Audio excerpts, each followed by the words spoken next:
Serial killers are frightening enough, but remorseless serial killers who feel no guilt for their actions are even scarier.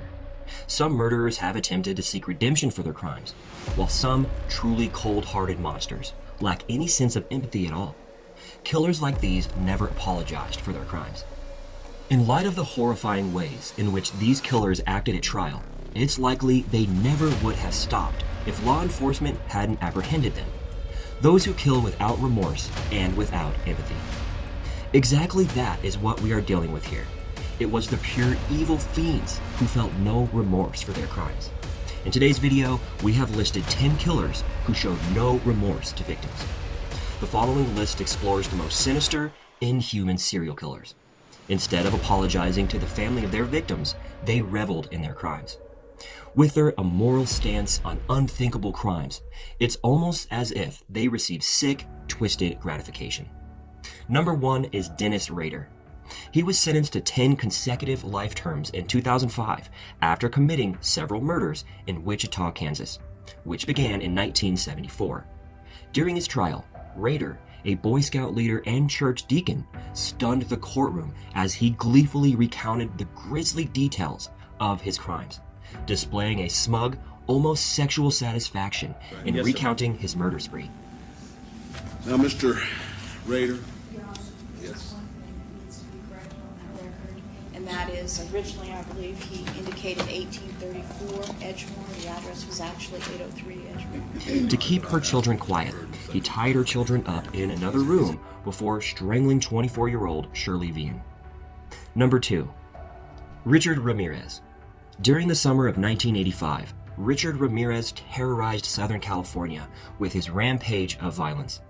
Known as the Night Stalker, the murderous drifter from Texas beat, raped, strangled, shot, and cut the throats of his victims as a tribute to Satan in a spree of violence. As a result of his convictions of 13 murders and 30 other felonies, a sentence that sent him to the gas chamber, Ramirez delivered a chilling and remorseless monologue. "You don't understand me. You are not expected to. You are incapable. I am beyond your experience. I am beyond good and evil. I will be avenged. Lucifer dwells in all of us. That's it." Number 3 on our list is Stephen Griffiths. As a PhD student at Bradford University in England, Stephen Griffiths aspired to fame beyond what could be achieved in academia. Based on his idol, Peter Sutcliffe, a man better known as the Yorkshire Ripper, Griffiths had sinister ambitions. Griffiths began carrying out the first of 3 murders in 2009, a series of crimes that would rock Bradford and earn him the self-explanatory nickname, the Crossbow Cannibal. This is the face of a serial killer with his weapon of choice, a powerful crossbow, right after a murder, taunting the CCTV camera. For his desire to become one of history's great mass murderers. A CCTV video of Griffiths celebrating the murder of his final victim, 36-year-old Suzanne Blomeries, appeared in the English press shortly after his arrest. He held up his crossbow in the hallway of his apartment building and pointed the finger at the camera. Griffiths was eager to admit to his crimes, despite the disturbing video's disturbing content. He graphically described how he dismembered his victims in his bathtub before eating them. Number 4 is Joseph Paul Franklin. Joseph Paul Franklin, one of the most renowned neo-Nazi serial killers, shot pornography mogul Larry Flynt to death. In 1977, Franklin began a spree that killed at least 15 people in addition to Flynt. Despite being suspected of up to 22 racially motivated crimes, he only got the death penalty for the murder of Gerard Gordon outside a synagogue in St. Louis. As Franklin later explained to CNN, he felt like he was at war, never showing remorse in the courtroom. Why did you shoot them? Well, I was just waiting. I was sitting on that railroad track waiting for the first either interracial couple or black to walk by. I felt like I was at war. The survival of whites was at stake. I consider my mission a 3-year mission. From 30 to 33, Jesus was on his mission. Number 5 is John Wayne Gacy. Between 1972 and 1978, John Wayne Gacy committed 33 murders in suburban Chicago, Illinois, as a serial killer and rapist, and perhaps the reason clowns are considered creepy. by promising partying or construction jobs to teenage boys. The contractor and part-time children's birthday clown lured them back to his home, only to rape, strangle, and bury them there. After a concerned mother reported her son missing with Gacy in 1978, the law finally caught up with him. Despite confessing his entire criminal spree to detectives, Gacy recanted and joked that his only crime was running a cemetery without a license. He was found guilty of dozens of murders by the jury and sentenced to death. Before his execution in 1994, Gacy said a few very concise words. Number 6, Albert Fish. The gray man Albert Fish committed as many as 10 murders in New York between 1924 and 1934. 3 young children were ultimately convicted of his crimes in 1935, all of which were committed on the same day. Fish was a paraphile, someone who seeks masochistic sexual gratification, putting kerosene-soaked wool in his anus and lighting it on fire, shoving needles into his abdomen, and eating raw meat in large quantities. Later in 1928, Fish murdered, dismembered, and consumed 10-year-old Grace Budd after acquiring a taste for human flesh. In a cruel note to the child's mother, he described his culinary process. First, I stripped her naked. How she did kick, bite, and scratch. I choked her to death, then cut her into small pieces so I could take my meat to my rooms, cook it, and eat it.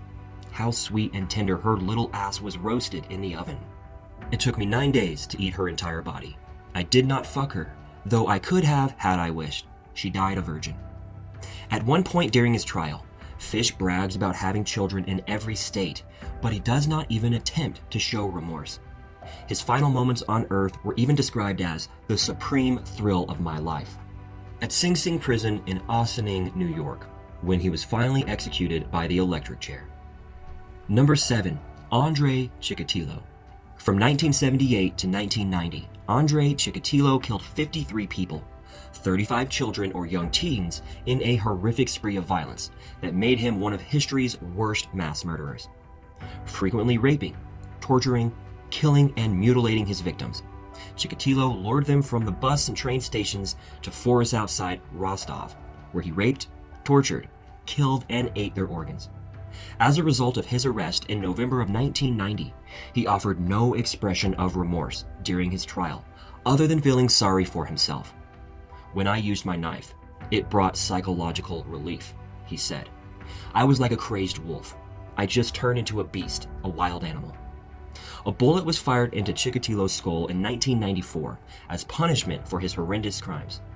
Last but not least, he pleaded with dark humor, albeit unnervingly. Don't blow my brains out. The Japanese are after them.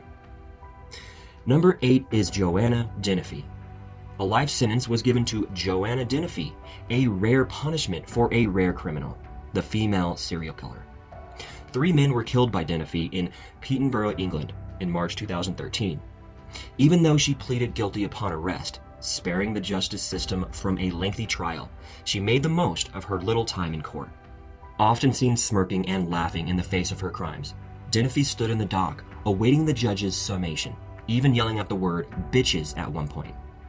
A particularly humorless judge probably didn't give her any sympathy, and when he gave her a life sentence, she seemed shocked and stunned. Number 9 is H.H. Holmes. The Chicago area was terrorized by H.H. Holmes in the 1890s when he committed 27 murders that he self-admitted.